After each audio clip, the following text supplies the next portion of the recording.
Saya sebenarnya nyimak Teh Ria itu udah lumayan lama. Waktu itu viral di podcast ya Bang, yang awal-awal. Oh, Prasojo Muhammad. Prasojo Muhammad.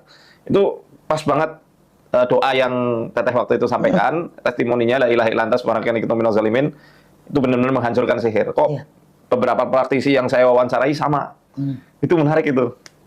Waktu itu tuh sensasinya apa sih ketika dibacain itu? Kenapa kok kalimat itu yang jadi pamungkas?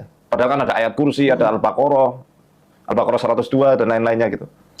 Mungkin kalau saat itu saya ngerasanya kalau ada target, target yang kita udah kerjain, terus doa itu yang datang ke tempat saya, peliharaan saya semuanya panas, badan saya panas, merekanya kayak orang pincang. Itu yang dilihat mata kalau kita bisa visualisasikan kayak gitu. Dan itu hampir semuanya kalau misalnya kita punya target selalu baca doa Yunus ya begitu. Selalu ya? Selalu.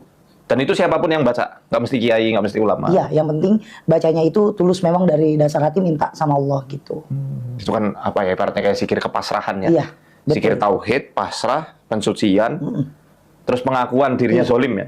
Jadi intinya membumi, grounding ya. Ya grounding sih, terus udah kayak gitu kan dia juga meminta buat kalau saya zolim minta ampunan, tapi kalau ada orang zolim tolong jauhkan gitu. Berarti energi santet itu selalunya melayang? Setengah, memang melayang. Dia nggak ada yang di bawah, nggak ada yang di atas, dia melayang. Ada rumor katanya 15 cm dari tanah, itu betul? Betul. Oh memang betul ya? Betul. Makanya kan banyak orang yang bilang kok bisa kita menemukan buhul itu di dalam tanah. Sedangkan nggak tahu siapa yang menaruh buhul itu di dalam tanah gitu. Apa jin kah? Nah, karena saat kita melemparkan itu yang namanya sihir tidak boleh menyentuh tanah. Kayak orang tidur di kasur yang pakai dipan, apa sih papan. Itu kan kurang baik dibandingin di kasur di bawah tanah, nyentuh tanah, nyentuh lantai. Memang benar, karena kalau kita ke bawah, kita ke dalam tanah, kita yang kekubur. Tapi kalau kita lebih tinggi, kita ke langit, kitanya keangkat, binasa sukma kita. Itu memang udah perjanjian di ilmu hitam. Gitu ya? Jadi kalau kita ibaratnya tidur di lantai, sukmanya?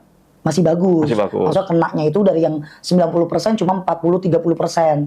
Tapi kalau kita di bawah tanah, terus kita rapi, apalagi kena wudhu, nah, kayaknya susah deh Ustaz. Makanya kalau dulu target saya Ustaz Faizal, kayak kita berantem deh Ustaz. Tarung ya kayak di film. Film-film itu. Pasti kita bertarung, soalnya definisinya kan beda kalau Ustaz. Tahu mana perang itu kayak gimana perang sama orang goib. Kalau yang lain kan nggak ada yang tahu. Sebenarnya kalaupun dia tidur di bawah tanah tapi tidak ada wudhu, tidak ada ibadah, itu juga sama aja Ustaz. Tetap kena juga. Berarti nggak ngaruh ya? Nggak ngaruh. Ibaratnya kan ada yang bilang, yang penting tidur di tanah supaya nggak kena santet. Tetap aja kena ya kalau. Tetap. Berarti kan kembali lagi sebenarnya ke ketakwaan ya. Ya.